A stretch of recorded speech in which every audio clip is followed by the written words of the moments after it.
So now without wasting any time चलिए आते हैं इस कहानी की मेन स्टोरी लाइन की तरफ, जिसकी शुरुआत में ही हमें इस कहानी के लीड कैरेक्टर किलियन मर्फी यानी कि ओपनहाइमर दिखाए जाते हैं। इस वक्त उनके ऊपर एक केस चल रहा था और ये कहानी प्रेजेंट टाइम में चल रही थी, जिसके बाद यहाँ से कहानी फ्लैशबैक में जाती है और हम एसीसी की हेड लेविस स्ट्रॉस को देख पाते हैं, जिन्हें की प्ले किया है खुद रॉबर्ट डाउनी जूनियर ने। इस कहानी में कैरेक्टर्स को चुन चुन कर लिया गया है और जिन भी कैरेक्टर्स ने एक्टिंग करी है, अगर आप एक्टिंग के फैन है तो इस मूवी को दिल से अपना बना लेंगे। मगर अगर आपको ज्यादा एक्शन, ड्रामा और थ्रिल पसंद है तो आई थिंक ये मूवी आपके ऊपर से जाने वाली है। यहाँ सीन शिफ्ट होता है एक छोटी सी कोर्ट में, जहाँ पर ना ही कोई पब्लिशर्स होते हैं, ना ही प्रेस काउंसलिंग होती है और ना ही कोई आम पब्लिक बैठी होती है। और इस मीटिंग का मेन मुद्दा था कि क्या ओपनहाइमर को सिक्योरिटी क्लियरेंस मिलना भी चाहिए या फिर नहीं, क्योंकि 6 अगस्त 1945 को हिरोशिमा नागासाकी पर हुए बड़े धमाके के अंदर इन्हीं का ही नाम आगे आ रहा था। और फिर उनसे पूछा जाता है कि क्या आप बचपन से ही ऐसे तबाही दिमाग वाले थे, जहाँ से कहानी उनके कॉलेज टाइम में शिफ्ट होती है। और यहाँ हम देख पाते हैं कि अपनी केमिस्ट्री क्लास में जब टीचर उन्हें पढ़ा रहे थे तब उनका ध्यान कुछ ज्यादा फोकस्ड नहीं था, क्योंकि उनके दिमाग में तो एटॉमिक एनर्जी घूम रही थी कि कैसे क्वांटम फिजिक्स काम करती है। कुछ छोटे छोटे मॉलिक्यूल्स जो कि दिखने में इतने छोटे होते हैं कि हर चीज ठोस नजर आती है। देखा जाए तो एक इंसान भी इंसान के आर पार जा सकता है, और इसका बेहतरीन एग्जाम्पल हमने द फ्लैश मूवी में भी देखा था। इस बीच काम करते करते उनसे एक बोतल टूट जाती है, तभी उनके टीचर उन पर गुस्सा जाते हैं और कहते हैं कि अब तुम्हें यहीं पर क्लास में रहकर इन सभी बोतल्स को अपनी जगह पर जमाना होगा। जिस पर ओपनहाइमर का कहना था कि आज नील्स बोर का बड़ा लेक्चर है और मुझे वहाँ पर जाना है। नील्स बोर उस टाइम के जाने माने फिजिसिस्ट थे और इस वक्त उनका लेक्चर सुनने के लिए हर कोई उतारू हो चुका था। वहाँ से उनकी टीचर और पूरी क्लास तो चली जाती है, मगर ओपनहाइमर से कहा जाता है कि तुम्हें इसी क्लास में बैठकर यहाँ की सारी केमिकल बोतल्स को जमाना होगा। गुस्से में आया ओपनहाइमर अपने टीचर के ही सेब में पॉइजन इंजेक्ट कर देता है और भीगते हुए बरसात में पहुंच जाता है उसी लेक्चर को अटेंड करने के लिए। अब यहाँ पर जब नील्स बोर अपना लेक्चर खत्म कर चुके थे तो उनका क्वेश्चन था बाकी पब्लिक से कि क्या आप मुझसे कुछ पूछना चाहते हैं एटॉमिक एनर्जी के बारे में। तो वहाँ पर ओपनहाइमर का उनसे क्वेश्चन था, मगर ये क्वेश्चन दूसरी बार रिपीटेड था, क्योंकि सेम क्वेश्चन उन्होंने उनसे लंदन में भी पूछा था। अब खैर ये उनकी सबसे बड़ी गलती कहा जाए या फिर उनकी किस्मत, क्योंकि अगले दिन उसी क्लास में उनकी टीचर के सामने नील्स बोर भी खड़े थे और वहाँ ओपनहाइमर को अकेले बुलाया जाता है। मगर दिक्कत की बात ये थी कि जो सेब के अंदर ओपनहाइमर ने पॉइजन मिलाया हुआ था वो उस वक्त नील्स बोर के हाथ में था। नील्स का ओपन से कहना था कि देखो तुम्हारा दिमाग काफी तेज है, क्वांटम फिजिक्स में बहुत ज्यादा आगे है, मगर तुम्हारी थ्योरीज में थोड़ी कमी है, इसलिए मैं चाहता हूँ कि तुम अपनी थ्योरीज को और मजबूत करो, इस शहर से कहीं दूर जाओ, एक कॉलेज का नाम तुम्हें बताता हूँ, वहाँ बैठकर लॉरेंस से मिलो, वो तुम्हारी एटॉमिक एनर्जी में कैसे और आगे बढ़ा जाए और थ्योरीज को कैसे स्ट्रॉन्ग किया जाए उसमें हेल्प करेगा। उस वक्त न्यू मैक्सिको में फिजिक्स का आना एक बड़ी बात थी, क्योंकि American atomic energy, atom bombs और इसी के साथ फिजिक्स में इतने ज्यादा इंटरेस्टेड नहीं थे। मगर ओपनहाइमर एक रशियन होने के बावजूद भी अमेरिका को अपनी पूरी शिद्दत से अपना चुका था और अमेरिका के लिए एटॉमिक एनर्जी पर कुछ एक नई खोज करके कुछ नया सामने लाना चाहता था। अब यहाँ से कहानी काफी बार पैरेलल चलती जाती है, कभी कोर्ट रूम में आती है तो कभी प्रेजेंट में तो कभी पास्ट में और कभी कभी उस वक्त की झलकियां जब धमाका हो चुका था। तो यहाँ से कहानी को सिंप्लीफाइड करते करते मेन पॉइंट्स पर बात करता हूँ। अमेरिकन और रशियन के बीच में कभी भी बना नहीं करती थी और इनके बीच की जो मेन कड़ी थी वो थे कम्युनिस्ट, जो कि इन दोनों ही देशों के बीच में झगड़े को भड़काने का काम किया करते थे। एक दिन ऐसी ही एक कम्युनिस्ट की पार्टी में जब ओपनहाइमर पहुंचते हैं तो वहाँ उनकी मुलाकात जीन नाम की एक लड़की से होती है। देखते ही देखते इनके बीच में प्यार हो जाता है और एक सेक्सुअल सीन आता है। और यहाँ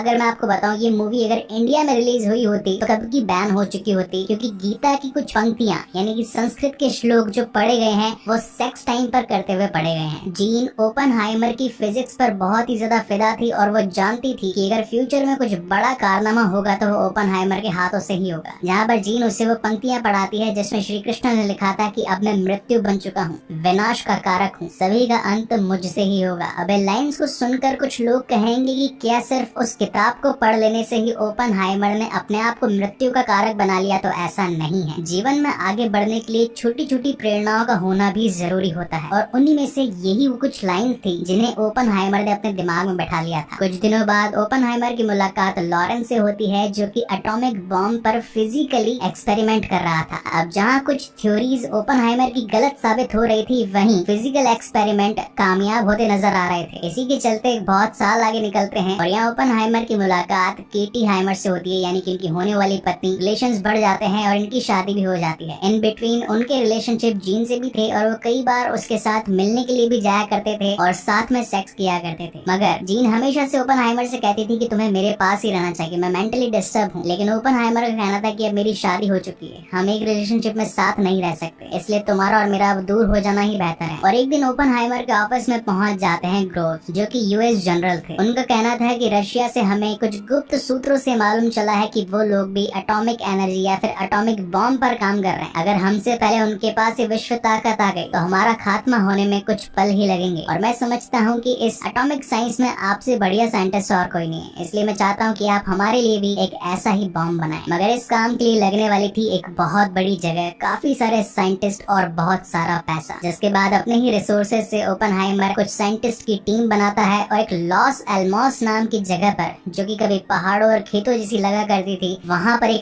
नकली शहर बसाया जाता है, ताकि साइंटिस्ट तो तभी खुश रहेंगे जब उनकी फैमिलीज उनके पास रहेगी और जब खुले दिमाग से काम होगा तो रिजल्ट्स भी प्यारे नजर आएंगे। एक दिन अपनी इक्वेशंस के चलते एडवर्ड नाम का एक शख्स उनके पास आता है और बताता है कि अगर एटॉमिक एनर्जी के अंदर इतनी सी भी गलती हुई तो एक ब्लैक होल क्रिएट हो जाएगा और धीरे धीरे वो सारी की सारी तबाही आसपास के पूरे क्षेत्र यानी कि एरिया को अपने अंदर कवर कर लेगा। इस बात की पुष्टि करने के लिए ओपनहाइमर एल्बर्ट आइंस्टाइन से जाकर मिलते हैं, जहाँ पर उनका कहना भी सेम था कि अगर तबाही हुई तो एक बड़े पैमाने पर होगी। अगेन यहाँ से सीन कोर्ट रूम में शिफ्ट होता है, बातें ही बातें चलती रहती है, एक दूसरे पर इल्जाम लगाया जाता है। कोई कहता है कि आखिर आपने अकॉर्ड पास ही क्यों किए इतने बड़े बॉम्ब को बनाने के लिए, तो कोई कहता है कि नेशनल सिक्योरिटी के लिए ये सब कुछ करना जरूरी था, क्योंकि अगर दुश्मन देश हमसे आगे निकल जाता तो हमारा खात्मा होना तो बस कुछ पलों की ही बात होती। इस पूरे काम को करने में इन्हें करीब 2 साल से ऊपर का वक्त, ऊपर से 2 अरब डॉलर्स की लागत और हजारों लोगों की मेहनत लगती है। इसी बीच ओपनहाइमर के पास खबर आती है कि मानसिक स्थिति के चलते जीन ने सुसाइड कर लिया है। इस बात पर वो टूट जाते हैं, क्योंकि वो तो उनकी बेस्ट फ्रेंड हुआ करती थी और ऊपर से जीन ने ओपनहाइमर से भी कहा था कि तुम मेरे साथ रहने के लिए आ जाओ। मगर ये वक्त बहुत ही ज्यादा क्रिटिकल था, क्योंकि एटम बॉम्ब अपने पीक पर था, बस बनने ही वाला था और कुछ मेहनत और करनी थी। जब सभी साइंटिस्ट अपनी इस प्रोजेक्ट पर काम कर रहे थे तो एडवर्ड ने हाइड्रोजन का भी ऑप्शन इन्हें दिया था, जो कि एटम से 1000 गुना ज्यादा शक्तिशाली था। मगर कोई भी अभी उसके लिए तैयार नहीं था। लेकिन अपनी इक्वेशंस के चलते ओपनहाइमर इस बात को जान गए थे कि अगर हाइड्रोजन बॉम्ब हमने बना लिया तो कोई और देश भी इसकी कॉपी किए बिना नहीं रहेगा, और अगर बाय चांस झगड़ा हो गया और अगर वर्ल्ड वॉर 3 लड़ा गया तो पूरी दुनिया धूल में मिल जाएगी। और अब वक्त आ चला था फर्स्ट टेस्टिंग का,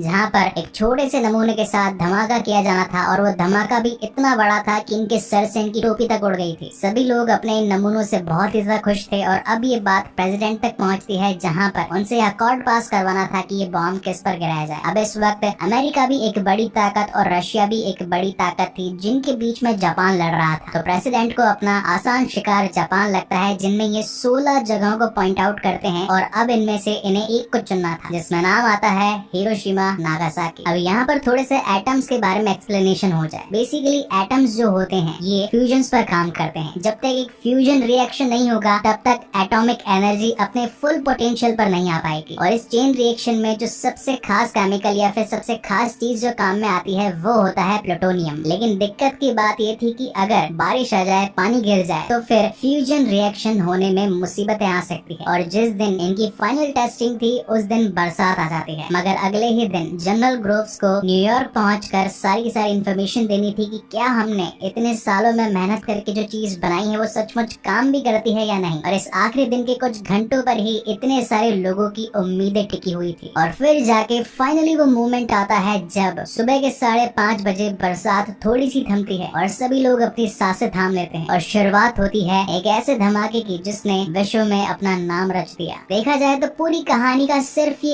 एक ही एटम बॉम्ब का धमाका था, मगर ये धमाका इतना बड़ा था कि मीलों दूर बैठे हुए लोगों के सर से टोपियां उड़ गई। इनफैक्ट धरती तक हिल चुकी थी। अपने इस प्रोजेक्ट मैनहट्टन में कामयाब होने के बाद में यूएस गवर्नमेंट तैयार थी इस बॉम्ब को हिरोशिमा पर गिराने के लिए। अब यहाँ मुझे एक्सपेक्टेशन थी कि पुरानी फुटेजेस कुछ दिखाई जाएंगी कि जब वो बड़ा बॉम्ब एक एरोप्लेन के थ्रू हिरोशिमा पर गिराया गया था तो उसका विस्फोट कितना बड़ा था। लेकिन यहाँ ऐसा कुछ दिखाया नहीं गया। सिर्फ डायरेक्टली रिजल्ट्स पर बात हुई कि जब हिरोशिमा पर ये बॉम्ब गिरा तो करीब 2,20,000 लोग मारे गए। इस खबर से हालांकि यूएस गवर्नमेंट बड़ी खुश थी, मगर अंदर ही अंदर ओपनहाइमर इस बात से दुखी थे कि उन्होंने कई सारे परिवार उजाड़ दिए। माओ से उनके बच्चे छीन लिए, बच्चों से उनका फ्यूचर छीन लिया। इनफैक्ट वो हादसा कितना ज्यादा दर्दनाक था, उनकी आंखों के सामने बस वही मंजर घूम रहा था, जिसके कुछ दिन बाद ओपनहाइमर को डायरेक्टली प्रेसिडेंट के साथ एक मीटिंग के लिए बुलाया जाता है, जहाँ पर ओपनहाइमर का उनसे कहना था कि देखिए हमने इस टेक्नोलॉजी पर जीत तो हासिल कर ली है, मगर मैं चाहता हूँ कि हम इसका प्रोडक्शन यहीं रोक दें, क्योंकि अगर ऐसे और बने तो दूसरे देश हमारा मुकाबला करने के लिए ऐसे ही और बॉम्ब्स बनाएंगे, और बाय चांस अगर झगड़ा हो गया तो लाखों नहीं बल्कि करोड़ों लोग, इनफैक्ट मासूम लोग मौत के घाट उतर जाएंगे, जिनमें खून के रंगे हाथों का श्रेय जाएगा सिर्फ और सिर्फ ओपनहाइमर को। जिसमें प्रेसिडेंट कहते हैं कि ये बॉम्ब तुमने नहीं बल्कि मैंने गिरवाया है, हाथ तुम्हारे नहीं बल्कि मेरे रंगेंगे, और इस पर फ्यूचर में भी और काम होता रहेगा। अब यहाँ से कहानी कम्प्लीटली कोर्ट रूम पर शिफ्ट हो जाती है, जहाँ पर सभी वकील, सभी पुलिस वाले, इनफैक्ट सारे के सारे साइंटिस्ट इन पर दलीलें देने लगते हैं कि आखिर कौन कौन कैसे जुड़ा हुआ था इस प्रोजेक्ट में, किसका क्या योगदान था। और यहाँ एंड में हमें पता चलता है कि स्ट्राउस यानी कि रॉबर्ट डाउनी जूनियर, जो कि एक एंटी पर्सनालिटी के रूप में काम कर रहे थे इस मूवी में, 2 बार उनकी इंसल्ट हुई थी थ्रू